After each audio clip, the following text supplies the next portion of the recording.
கண்டிக்கிறோம். சீ வெட்கக்கேடு.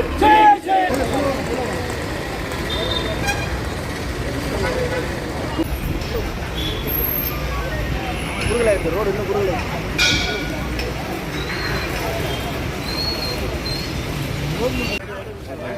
மாற்று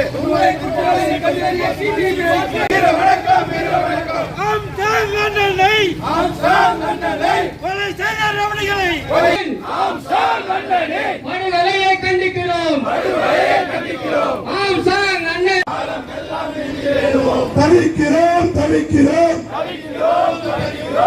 தமிழ்நாடு அரசுக்கு இதில் சம்பந்தப்பட்டிருக்கிறதா? தமிழ்நாடு அரசுக்கு இதில் சம்பந்தப்பட்டிருக்கிறதா? குற்றவாளிகளை அவர்களை ஊக்குவிக்கிறார்களா? தொடர் கொலைகள் கொள்ளைகள் நடந்து கொண்டிருக்கிறது தமிழ்நாட்டில்.